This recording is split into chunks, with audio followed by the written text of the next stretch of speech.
Okay, hello बच्चों। Previously we have studied about sorting material into group, है ना। तो हमने मटेरियल्स को कुछ ग्रुप्स में डिवाइड किया था कुछ प्रॉपर्टीज के अकॉर्डिंग। तो आज हम स्टार्ट कर रहे हैं कहां से, प्रॉपर्टी ऑफ मटेरियल। तो हमारी जो पहली प्रॉपर्टी है वो है मटेरियल्स की अपीयरेंस। अच्छा, अपीयरेंस का मतलब क्या होता है कि जो मटेरियल है वो दिखते कैसे हैं। यूजुअली मटेरियल क्या होते हैं, एक दूसरे से डिफरेंट दिखते हैं, है ना। लेकिन कुछ मटेरियल एक दूसरे के जैसे भी दिखते हैं, जैसे would is different from iron, ठीक है। लेकिन कुछ मेटल जो होते हैं वो क्या करते हैं, सिमिलर प्रॉपर्टी दिखाते हैं। फॉर एग्जाम्पल, आप इस पिक्चर में देख रहे होंगे, जैसे जैसे मैं मेटल चेंज कर रही हूँ वैसे वैसे इस रोबोट का क्या हो रहा है, अपीयरेंस चेंज हो रहा है, राइट। ग्रीन पे ग्रीन, रेड पे रेड, है ना। तो इस तरीके से हम कलर के अकॉर्डिंग, उसके फीचर के अकॉर्डिंग, उसके स्ट्रक्चर के अकॉर्डिंग क्या करते हैं, मटेरियल्स का अलग अलग अपीयरेंस देखते हैं। जो सेकंड प्रॉपर्टी हमारे पास आती है वो प्रॉपर्टी आती है उसकी हार्डनेस, कि मटेरियल कितना हार्ड है। अच्छा, हार्डनेस होती क्या है कि हम मटेरियल को कितना कंप्रेस कर पा रहे हैं या स्ट्रेच कर पा रहे हैं।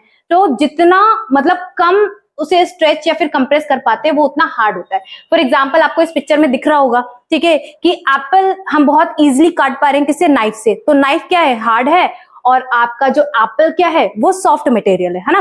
तो सॉफ्ट मटेरियल क्या है कि हम कितना इजीली उसे कंप्रेस या फिर स्ट्रेच कर पा रहे हैं।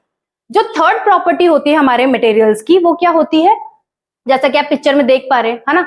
इस पिक्चर को देख के आपके दिमाग में जल्दी से आ रहा होगा कि उसकी हम किसकी बात कर रहे वाले हैं, सॉलिबिलिटी की। तो नेक्स्ट प्रॉपर्टी होती है सॉलिबिलिटी, कि सब्सटेंस कितना वाटर में डिसॉल्व हो पाएगा या फिर नहीं हो पाएगा, ठीक है। तो जितना ज्यादा वो उसमें डिसॉल्व हो पाएगा वो सॉल्युबल होगा वाटर में, और जो नहीं हो पाएगा वो इनसॉल्युबल होगा। तो सॉलिबिलिटी के लिए हम बहुत अच्छे से जानते हैं, हम इसको घरों में भी यूज करते हैं, क्या, शुगर, सॉल्ट वगैरह, ये क्या होते हैं, सॉल्युबल होते हैं। और आपके ऑयल और सॉइल जो होते हैं वो इनसॉल्युबल होते हैं। या तो ऑयल क्या होता है, ऊपर वाटर में तैरता रहता है, और सॉइल जो होता है वो क्या करता है, नीचे ठहर जाता है।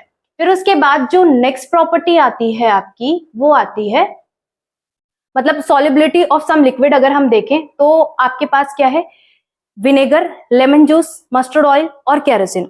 जो लास्ट प्रॉपर्टी हमारे पास आती है वो पिक्चर देख के आपको पता ही चल रहा होगा हम किसकी बात कर रहे हैं, फ्लोटिंग एंड सिंकिंग की।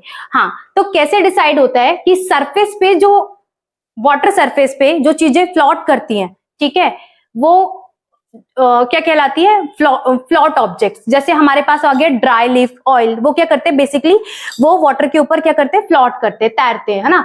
और जो चीजें वाटर के ऊपर फ्लोट नहीं करती हैं उन्हें हम क्या कहते हैं, सिंक ऑब्जेक्ट्स, जैसे स्टोन, आयरन एटसेट्रा, है ना। तो ये सारी प्रॉपर्टीज क्या होती है मटेरियल की। अब जो लास्ट आता है वो हमारे पास आता है ट्रांसपेरेंसी। ट्रांसपेरेंसी में क्या है, हमारे पास तीन टाइप के ऑब्जेक्ट होते हैं, ट्रांसपेरेंट ऑब्जेक्ट, ओपेक ऑब्जेक्ट, और आपके पास कौन सा होता है, ट्रांसलूसेंट ऑब्जेक्ट। ट्रांसपेरेंट ऑब्जेक्ट क्या होते हैं, जिनके थ्रू लाइट क्या होती है, कंप्लीटली पास कर पाती है, ठीक है। बेसिकली आप सिंपल लैंग्वेज में बोल सकते हो जिनके आर पार आप देख पाते हो, ठीक है। ओपेक ऑब्जेक्ट वही जो कंप्लीटली लाइट को पास नहीं होने देती है, मतलब आप जिनके आर पार नहीं देख पाते हो। और ट्रांसलूसेंट ऑब्जेक्ट कौन से ऑब्जेक्ट होते हैं, जिनके आर पार आप पार्शियली देख पाते हो, मतलब धुंधला धुंधला, है ना। तो वो लाइट को क्या करते हैं, पार्शियली पास होने देते हैं। तो जैसे एग्जाम्पल के लिए आपके पास ग्लास और वाटर ऐसे एग्जाम्पल है जो आपको क्या करते हैं, ग्लास और वाटर जिसके आर पार आप देख पाते हो, और आपके पास कार्डबोर्ड, मेटल या फिर आपकी खुद की वॉल, ऐसे एग्जांपल्स हैं जिनके आर पार आप नहीं देख पाते हो। और स्टेनलेस ग्लास या फिर टिन कार विंडो या फिर खुदरी सी जो भी ग्लास का सरफेस होता है उससे आप नहीं देख पाते, वो क्या होते हैं, translucent object. That's all for today's class. Thank you very much.